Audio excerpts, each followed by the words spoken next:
Hi friends, hide and seek விளையாடலாமா? நம்ம இல்லைங்க. ஃபர்ஸ்ட் பார்ட்ல ரத்தம் தெறிக்க தெறிக்க சர்வே ஆன நம்ம கிரேஸ் திரும்ப வந்திருக்கா. 2019ல அந்த லீ ஃபேமிலியவே சேத்துல அடிச்சு வீட்டுல வெடிக்க வச்ச கிரேஸோட கதை அதோட முடியல. ஏப்ரல் 2026 இப்போ ரீசெண்டா ரிலீஸ் ஆன ready or not today second part தான் இந்த வீடியோல பார்க்க போறோம். இந்த பார்ட்ல என்ன நடந்துச்சு, கிரேஸ் திரும்ப எப்படி இந்த சாபத்துல மாட்டினாங்க, அந்த பழைய டெவில் இப்ப எந்த ஃபேமிலியோட கை கோர்த்திருக்கு அப்படின்றதுதான் நமக்கு பயங்கரமா விறுவிறுப்பா சொன்ன கதை தான் ready or not today second part. First part பார்க்காதவங்களுக்கு லிங்க் மேல கொடுக்குறேன், செக் பண்ணி ஃபர்ஸ்ட் பார்ட்டை பார்த்துட்டு அதுக்கப்புறம் இந்த பார்ட் பாருங்க. அப்ப இன்னுமே உங்களுக்கு நல்லாவே அண்டர்ஸ்டாண்ட் ஆகும். ஸோ லாஸ்ட் பார்ட்ல நம்ம ஹீரோயின் அங்க இருக்கிற எல்லாருமே தெறிக்கி விட்டு பயங்கர மாசா வெளில வந்து உட்காந்து தம் அடிச்சுப்பாங்க. ஸோ அதுக்கப்புறம் என்ன நடக்குதுன்னு இந்த பார்ட்ல பார்க்கலாம். இப்போ அந்த இடத்துக்கு போலீஸும் ஆம்புலன்ஸ் எல்லாமே வராங்க. போலீஸ் நம்ம ஹீரோயின் இருக்கிற நிலைமையை பார்த்துட்டு நம்ம ஹீரோயின் கிட்ட கேள்வி மேல கேள்வியா கேட்கிறா. அதெல்லாம் கேட்டதும் நம்ம ஹீரோயின் டக்குன்னு மயங்கி விழுந்துடுறாங்க. அவளுக்கு என்னன்னு பார்த்தா ஒரு பேனிக் அட்டாக் வந்திருக்கு. இதுல அவளுடைய ஹார்ட்டே ஒரு நிமிஷம் நின்று இருக்கு. அதனால அங்க இருக்கிற எல்லாருமே இவளுக்கு டக்குன்னு ஷாக் கொடுக்கலாம் அப்படின்னு சொல்லிட்டு ஷாக்கு கொடுக்குறாங்க. அப்படி கொடுக்கும்போது இவளுக்கு எப்படி இந்த கல்யாணம் நடந்துச்சு,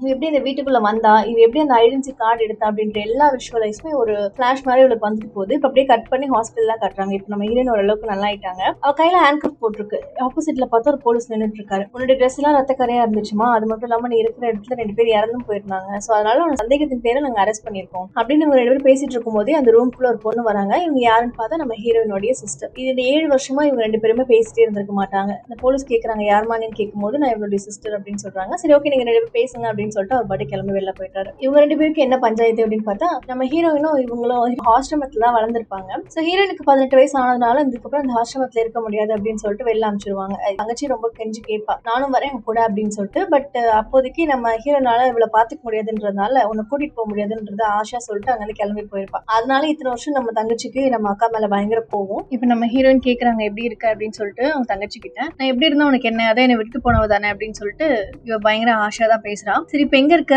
எங்க தங்கி இருக்கேன் அப்படின்னு கேட்கும்போது இந்த மாதிரி நான் நியூயார்க்ல தான் இருக்கேன் அப்படின்னு சொல்லுவாங்க.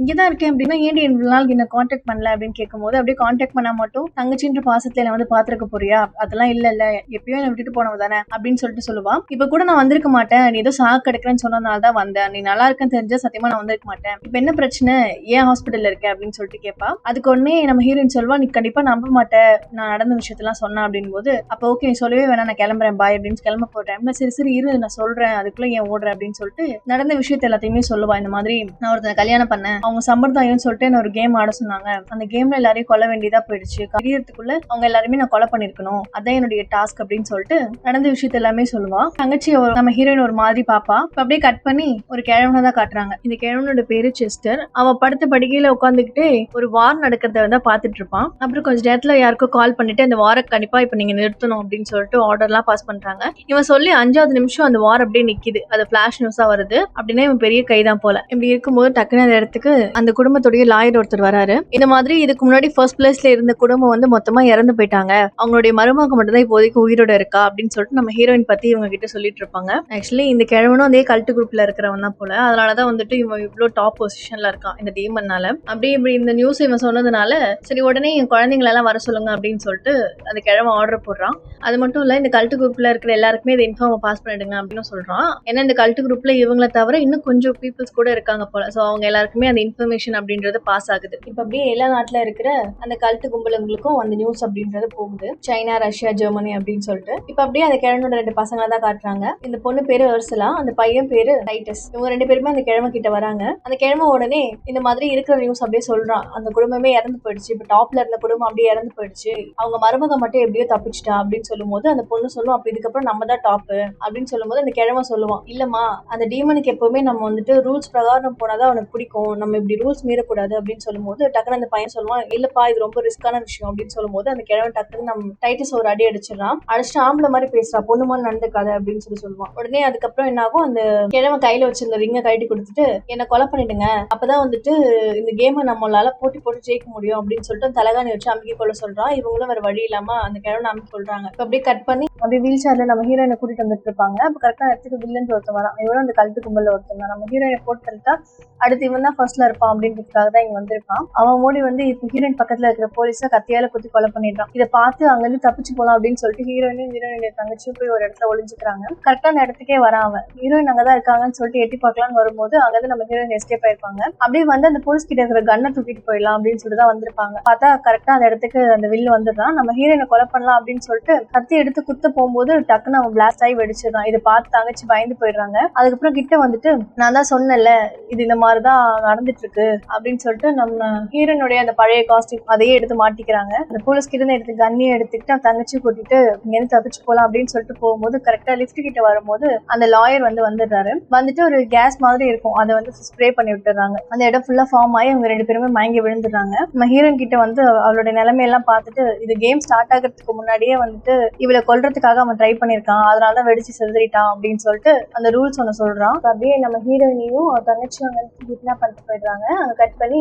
எல்லா கல்ட்டுக்கும் போல ஒன்னா சேர்ந்து ஒரு மீட்டிங் ஒண்ணு ஆரம்பிக்க போறாங்க. ஃபர்ஸ்ட் வருது ஸ்பெயின்ல இருந்து ஒருத்தன் வரான், அவனுக்கு ஒரு பையனும் இருக்கான். அடுத்த வருது ஒரு சைனா பொண்ணு, அவனுக்கு ஒரு குட்டி பையனும் இருக்கான். அவன் எப்ப பாரு போன் அடிக்டடா இருக்கான். கடைசியா அப்படியே இப்போ இந்தியால இருந்து ஒருத்தன் வரான், இந்தியால இருந்து 2 பேர் வராங்க. அதுல ஒருத்தனுக்கு கல்யாணமும் ஆயிடுச்சு. அப்புறம் லாஸ்டா அந்த கிழவனுடைய 2 பசங்களும் அந்த லாயரும் வந்து ஹெலிகாப்டர்ல வந்து இறங்குறாங்க. இப்ப அப்படியே அந்த கல்ட்டு குரூப்ல இருக்கிற எல்லாருமே அந்த வீட்டுக்குள்ள போறாங்க. உள்ள போய் பார்த்தா நம்ம ஹீரோயினையும் அவர் தங்கச்சி வந்து ஒரு சேர்ல கட்டி போட்டு வச்சிருப்பாங்க. அப்படியே இந்த பக்கத்துல பார்த்தா அந்த லாயர் ஒரு பெரிய ரூல்ஸ் புக் எடுத்துட்டு நம்ம ஹீரோயின் முன்னாடி வந்து நிக்கிறான். இந்த மாதிரி உன்னோட மாமியார் இறந்ததுக்கு அப்புறம் இப்ப அவங்க பொசிஷன்ல நீ தான் இருக்க, பட் இதை கன்ஃபார்ம் பண்ணணும்னா இப்ப ஒரு கேம் ஒன்று நீ பிளே பண்ணணும். அதுல இந்த 4 ஃபேமிலியுமே வந்துட்டு விளையாடுவாங்க. அந்த 4 ஃபேமிலியுமே உன்னை கொல்றதுக்காக ட்ரை பண்ணுவாங்க. இவங்க கிட்ட நீ தப்பிச்சிட்ட அப்படின்னா நீ தான் இந்த மொத்த குடும்பத்துக்குமே தலைவி ஆயிடுவ. சோ அதுக்கப்புறம் நீ உன்னோட ஒரு விஷயத்துக்கு இந்த ரூல்ஸ் நீ எப்படி வேணாலும் மாத்திக்கலாம் அப்படின்னு சொல்றான். அதுக்கு உடனே நம்ம ஹீரோயின் சொல்லுவா எனக்கு இந்த பதவியும் வேண்டாம், எனக்கு எதுவுமே வேண்டாம், என்னை விட்டுருங்க அப்படின்னு சொல்லுவான். பட் இந்த இது விளையாடினா மட்டும்தான் இவங்களால டாப் 1க்கு வர முடியும் அப்படின்றதுனால நம்ம ஹீரோயினை பயங்கரமா போட்டு பிளாக்மெயில் பண்றாங்க.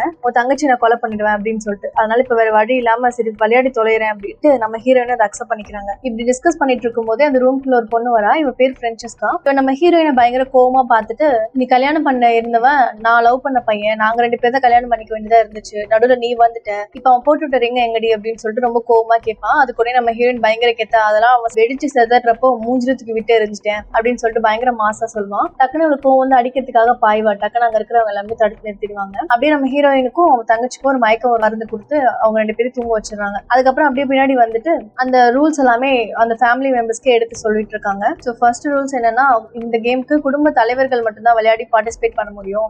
ஸோ ஃபர்ஸ்ட் இதுலயே இந்த தாத்தா இறந்துட்டதுனால அந்த 2 பசங்களுமே ட்வின்ஸ் அப்படின்றதுனாலயும் 2 பேருமே தலைவர்கள் ஆயிட்டாங்க. அதனால நீங்க 2 பேருமே கேம் விளையாடலாம் அப்படின்னு சொல்லிட்டு அவங்க 2 பேருமே கேம் விளையாட அலோவ் பண்றாங்க. ஸோ மத்தவங்க எல்லாருமே ஒரே ஒரு பர்சனை மட்டும் தான் விளையாடுறதுக்கு அலோவ் பண்ணுவாங்க. அப்படியே எல்லாருமே அவங்க ரத்தத்தால அந்த புக்ல சைனை போட்டு போயிடுறாங்க. இந்த பார்ட்டிசிபேட் பண்ணாதவங்க எல்லாமே வேற ஒரு ரூம்ல இருந்துட்டு இந்த கேமை வந்துட்டு ரசிச்சு பார்க்கலாம். மயக்கத்துல இருந்த நம்ம ஹீரோயினையும் தங்கச்சியுமே இந்த கோட்டைக்கு அப்படியே ஆப்போசிட்ல ஒரு காடு மாதிரி ஒன்று இருக்கும், அதோடைய என்ட்ரன்ஸ்ல போட்டு வச்சிருக்காங்க. ஸோ அதுக்கப்புறம் அந்த கோட்டை கிட்ட 4 வண்டியை நிறுத்தி அந்த 4 ஃபேமிலியில இருக்கிற எல்லாருமே அந்த வண்டியில ஏற சொல்லிடுறாங்க. இவங்களுக்கான வெப்பன்ஸையும் கொடுத்துடுறாங்க. இதே சமயத்துல நம்ம ஹீரோயினுக்கும் முழிப்பு தட்டிடும். டக்குன்னு எழுந்திரிச்சு அவ தங்கச்சியுமே எழுப்பிட்டு வாசிக்கிறீங்கன்னு தப்பிச்சிடலாம், நீயும் என் கூட இருந்தா கண்டிப்பா நான் தப்பிக்க மாட்டேன் அப்படின்றதுனாலதான் உன்னையும் சேர்த்து கட்டி வச்சிருக்காங்க, சீக்கிரமா இங்கிருந்து எஸ்கேப் ஆகலாம் அப்படின்னு சொல்லிட்டு 2 பேருமே அங்கிருந்து எஸ்கேப் ஆக ட்ரை பண்றாங்க. அப்போ ஒரு ட்ரோன் ஒன்று வருது. இந்த ட்ரோன் அந்த சைனாக்காரி கிட்ட இருந்தா வந்திருக்கும். நம்ம ஹீரோயினுக்கு ஹெல்ப் பண்ற விதமா தான் அது வந்திருக்கும். நான் அது என்ன லூப் ஹோல் அப்படின்றத நான் உனக்கு சொல்றேன் அப்படின்னு இவ சொல்ல வாய் எடுக்கிறதுக்குள்ளேயே அது வந்து ஷூட் பண்ணி பிளாஸ்ட் பண்ணிடுறான். இப்போ வேற வழி இல்லாம அங்க இருந்து ஃபாஸ்டா பயங்கரமா ஓட ஆரம்பிக்கிறாங்க. பின்னாடி ஷூட் பண்றதுக்காக கன் எடுத்துட்டு அந்த கிழவனோட பொண்ணு வந்து ஃபாலோ பண்ணிட்டு இருப்பான். ஆனா ஷூட் பண்ண முடியாது. நம்ம ஹீரோயினா பயங்கர ஃபாஸ்டா அங்க இருந்து தப்பிச்சிடுறாங்க. அந்த காட்டுக்குள்ளேயும் வந்து ஒரு செவருன்னு இருக்கு, அந்த இடத்துக்கு வந்துடுறான். பார்த்தா அந்த செவரு தாண்டி போக முடியாது அப்படின்றது தெரிஞ்சிருச்சு. ஏன்னா அங்க பயங்கரமான கம்பியெல்லாம் போட்டு வச்சிருக்காங்க. சரி வேற ஏதாவது வழி இருக்கா அப்படின்னு பாக்கலாம்னு சொல்லிட்டு வேற வழியே இவங்க 2 பேரும் போவாங்க. சரி வேற வழி தேடலாம் அப்படின்னு சொல்லிட்டு வரும்போது அவன் சிஸ்டர் வந்துட்டு நம்ம ஹீரோயினை பயங்கரமா ஓட்டிட்டு இருப்பான். இதுதான் உன்னுடைய ராயல் ஃபேமிலியா, ஏதோ நல்ல ஃபேமிலி அப்படி இப்படின்னா இப்படி பிசாசங்களா இருக்குதுங்க அப்படின்னு சொல்லிட்டு அது கூட நம்ம ஹீரோயினும் கலாய்ப்பா. நீ மட்டும் என்ன ஒழுங்கா, நீயும் பணக்காரன்னு சொல்லி தானே லவ் பண்ண அப்படின்னதும் அப்படியெல்லாம் இல்லையே, நான் லவ் பண்றப்ப அவங்க கிட்ட ஒண்ணுமே இல்ல, சோ அதுக்கப்புறம் தான் அவன் உழைச்சு ஒரு நல்ல இடத்துக்கு வந்திருக்கான் அப்படின்னு சொல்லிட்டு சொல்லிடுவா. அப்ப அங்க யாரோ மூவ் பண்ற சவுண்டு கேக்குது. இவங்க இப்படி பேசிட்டே வந்துட்டு இருக்கும்போது சவுண்டு கேட்டது டக்குன்னு ஒரு மரக்கட்டை பின்னாடி போய் ஒழிஞ்சுக்கிறாங்க. டக்குன்னு அந்த ட்வின்ல அந்த ஒருத்தர் இருப்பான் பாத்தீங்களா, அவன் வந்து கொஞ்சம் நல்லவனா இருப்பான். அவன் வந்து இவங்க 2 பேரும் அட்டாக் பண்றதுக்காக வரான். டக்குன்னு நம்ம ஹீரோயின் திரும்பி அங்க இருந்து எஸ்கேப் ஆகலான்னு பாக்குறா. ஆனா அவன் விட மாட்டேன்றான். கையெல்லாம் புடிச்சு கீழே தள்ளி விட்டுறான். எப்படியோ கஷ்டப்பட்டு அவங்க கிட்ட இருந்து தப்பிச்சு குடுகுடுன்னு ஓடி வந்துடுறாங்க. அப்படி தப்பிக்கும் போது அவங்க அக்கா வந்து பாத்துடுறா. அவன் ஷூட் பண்ணி கொலை பண்ணலான்னு பாக்கும்போது அதுக்குள்ள நம்ம ஹீரோயினும் அவன் தங்கச்சியுமே ரொம்ப தூரம் ஓடி போயிருப்பாங்க. அதனால பயங்கர கடுப்பாயிட்டு அந்த தம்பிக்காரனை புலியூர் ஒண்ணு விட்டு நீ எதுக்குமே லாய்க்கு இல்ல, ஒருவேளை நான் அவளை கொண்டுட்டேன் அப்படின்னா அடுத்து வந்துட்டு நான் தான் ஹெட்டா இருப்பேன், நீ எனக்கு கீழே தான் எப்பவுமே அப்படின்னு சொல்லிட்டு ஒரு மாதிரி ஹர்ட் பண்ற மாதிரி பேசிடுறான். இதனால அவனுக்குமே பயங்கரமா கோவம் வந்துடுது. இங்க அப்படியே நம்ம ஹீரோயினும் அவங்க தங்கச்சியும் அந்த காட்டுல இருந்து கொஞ்சம் வெளியில வந்து இப்ப எந்த பக்கம் போறது அப்படின்னு சொல்லிட்டு 2 பேருமே டிஸ்கஸ் பண்ணிட்டு இருப்பாங்க. அப்ப கரெக்டா கொஞ்சம் தூரம் தள்ளி ஒரு கன்னை வச்சு இவங்க 2 பேருமே பாயிண்ட் அவுட் பண்ணிட்டு ஒருத்தர் நின்றுட்டு இருப்பான். அவன் சரியான ஒரு வெண்ண போல அவனுக்கு சுடவும் தெரியல. கரெக்டா ஷூட் பண்ணலான்னு போகும்போது போது அந்த கன்னுடைய புல்லட்ஸ் எல்லாமே கீழே விழுந்தது. அதெல்லாமே செட் பண்ணிட்டு திரும்ப ஷூட் பண்ணா லூஸ் மாதிரி பக்கத்துல எங்கேயும் ஷூட் பண்ணிட்டான். அதனால நம்ம ஹீரோவும் அவங்க தங்கச்சியும் தப்பிச்சிடுறாங்க. இவன் இப்படி ஷூட் பண்றதுனால அங்கிருந்து குடுகுடுன்னு ஃபாஸ்டா ஓடுறாங்க. இவன் அதுக்கப்புறம் எத்தனைதான் குறி வச்சு அடிச்சாலும் தப்பா குறி வச்சு அடிக்கிறான். நம்ம ஹீரோயின் மேல படவே இல்லை. அங்கிருந்து ஓடி வேற ஒரு இடத்துல வந்து ஒளிஞ்சிட்டு இருப்பாங்க. அந்த இடத்துல பார்த்தா ஏதோ எரிவாயு பொருளா இருக்கும். அதனால அங்க இருந்து ஒரு பயங்கரமா புகையை வந்து மூட்டி விட்டுறாங்க. அதனால இவனுக்கு கரெக்டா எங்க ஷூட் பண்ணணும் அப்படின்றது தெரியவே இல்லை. இந்தியன் ஒருத்தனாலே அவன் வாளோட வரான். பயங்கரமா அங்கிட்டு இங்கிட்டு போட்டு அட்டாக் பண்ண ட்ரை பண்றான். அந்த பக்கத்துல இருந்து அவன் ஷூட் பண்றேன்ற பேர்ல அங்க இருக்க ஒரு சிலிண்டரையும் ஷூட் பண்ணிடுறான். அதனால பயங்கரமா ஒரு பிளாஸ்ட் ஒன்று ஆயிடுது. இதுல அந்த இந்தியன் வந்து தெரிச்சுட்டு போய் விழுறான். நம்ம ஹீரோனும் அவங்க தங்கச்சியுமே தெரிச்சுட்டு விழுறாங்க. இதுல நம்ம ஹீரோயின் கைக்கு பயங்கரமான அடிபட்டுருது. இதுல இன்னொரு ரூல் என்ன அப்படின்னா, ஷூட் பண்றவங்களோ கத்தி வச்சு கொலை பண்றவங்களோ யாருமே இந்த ஃபேமிலி மெம்பர்ஸும் கொலை பண்ணிக்க கூடாது அப்படின்றதுதான். அதனால இப்ப பயந்துட்டே இருக்கான், எங்கேயோ அந்த இந்தியன் செத்துற போறானோ அப்படின்னு சொல்லிட்டு. பார்த்தா நல்ல வேலை அவன் சாகவே இல்லை, எழுந்துச்சு உட்காந்துடுறான். இந்த பக்கம் நம்ம ஹீரோயின் அடிப்பட்டாலும் பரவாயில்ல, வா எழுந்துச்சு ஃபர்ஸ்ட் இங்க இருந்து ஓடலாம் அப்படின்னு சொல்லிட்டு அவன் தங்கச்சி கூப்பிட்டாங்க. பயங்கரமா ஓடி தப்பிக்கிறாங்க. ஹீரோயினும் அவன் தங்கச்சியுமே இப்ப பின்வாசல் வழியா அந்த வீட்டுக்குள்ள வந்துடுறாங்க. சரி, அந்த கண்ணாடி துண்டு எல்லாமே ரிமூவ் பண்ணலாம் அப்படின்னு சொல்லிட்டு அக்காவுடைய கையில இருக்கிற கண்ணாடி துண்டு எல்லாம் ரிமூவ் பண்ணுவா. அப்ப டக்குன்னு நம்ம ஹீரோயின் ரொம்ப ஃபீலிங்ஸா பேசுவா. நான் உன்னை உண்மையாவே ரொம்பவே மிஸ் பண்ண, நீ நல்லா இருக்கணும் அப்படின்றதுக்காக தான் நான் அங்க விட்டுட்டே வந்தேன் அப்படின்லாம் சொல்லுவா.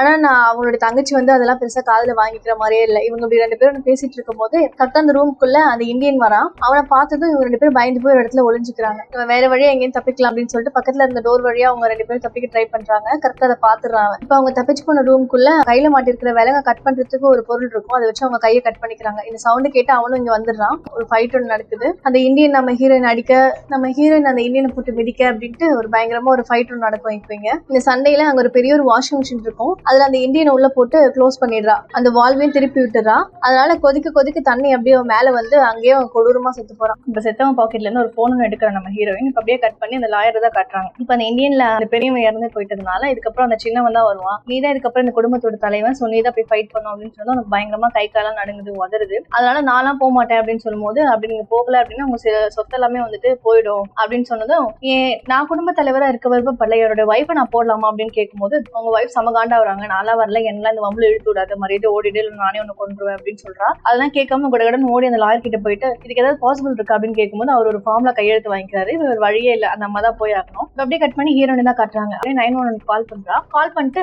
இந்த மாதிரி ஒரு இடத்துல மாட்டிக்கிட்டேன் அப்படின்னு சொல்லிட்டு எல்லாத்தையும் எக்ஸ்பிளைன் பண்றா. இந்த கால் வந்து ஆப்போசிட்ல இருக்கிறது வந்துட்டு அந்த கிழவனோட அந்த ரெண்டு பசங்கள்ல இருக்கிற பொண்ணுதான். அவ உடனே ரிப்ளை பண்றா, சரி ஓகே நீங்க பயப்படாதீங்க, அந்த வீட்டுடைய என்ட்ரன்ஸ்க்கு வந்துருங்க, நாங்க உங்களை ரெஸ்கியூ பண்றோம் அப்படின்னு சொல்லிட்டு சொல்லிடுறா. இந்த லூசும் நம்பிட்டு அந்த போனை வச்சிருது. சரி இதுக்கப்புறம் என்ட்ரன்ஸ்க்கு போறதுக்கு வழி எங்க அப்படின்னு சொல்லிட்டு அங்க இருக்கிற ஒரு மேப் ஒன்று பாக்குறா. பார்த்துட்டு இந்த ரூமுக்கு போனா அவங்க கரெக்டா வாளோட அந்த சைனா பொண்ணு நிக்குது. அவளை பார்த்ததும் இன்னுமே பயப்படுறாங்க. டக்குன்னு அவன் வாழை கீழே போட்டுட்டு நான் உனக்கு ஹெல்ப் பண்ணதான் வந்திருக்கேன் அப்படின்றா. அதெல்லாம் கேட்கும்போது எனக்கு கொஞ்சம் ஷாக்கிங்கா இருக்கு. இந்த மாதிரி நீ என் பையனை வந்துட்டு கல்யாணம் பண்ணிக்கணும், கல்யாணம் பண்ணிக்கிட்டே அப்படின்னா இந்த கல்ட்டு கும்பல நீயுமே ஜாயின் ஆயிடுவேன் அப்படின்னு சொன்னதும், நானும் உன் பையனை கல்யாணம் பண்ணிக்க முடியாது, நான் ஏன் பண்ணிக்கணும் அப்படின்னு சொல்லும்போது, ஆமா நீ பண்ணிக்கிட்டே அப்படின்னா இதுக்கப்புறம் நீ இந்த ஃபைட்லயே இருக்க மாட்டோம், உன்னை யாரும் கொல்லவும் மாட்டாங்க, எங்களுக்குமே நாங்க நினைச்சதெல்லாம் நடக்கும் அப்படின்னு சொல்லும்போது, எப்படி நான் உங்க கும்பல்ல சேர்ந்து அந்த கல்ட்டுக்கு வந்து என்னோட சோலை வந்து நான் கொடுக்கணும் அந்த டீமனுக்கு, அதெல்லாம் நான் சத்தியமா முடியாது, நான் செத்தாலும் சாவேன் தவிர உங்க பையனை என்னால கல்யாணம் பண்ணிக்க முடியாது அப்படின்னு இவங்க ரெண்டு பேரும் பேசிட்டு ஆர்கியூ பண்ணிட்டு இருக்கும் போதே பக்கத்து ரூம்ல இருந்து இன்னொருத்த வந்துடுறான். அவங்க அண்ணன் எடுத்து நம்ம ஹீரோனை பாயிண்ட் பண்ணி நிற்கும் போது அந்த சைனாக்கார தான் காப்பாத்துறான். இல்ல அவனை சுடாத, ஒரு விஷயம் இரு அப்படின்னு சொல்லிட்டு திரும்பவும் கேட்கறான், என் பையனை கல்யாணம் பண்ணிக்கோ அப்படின்னு சொல்லிட்டு.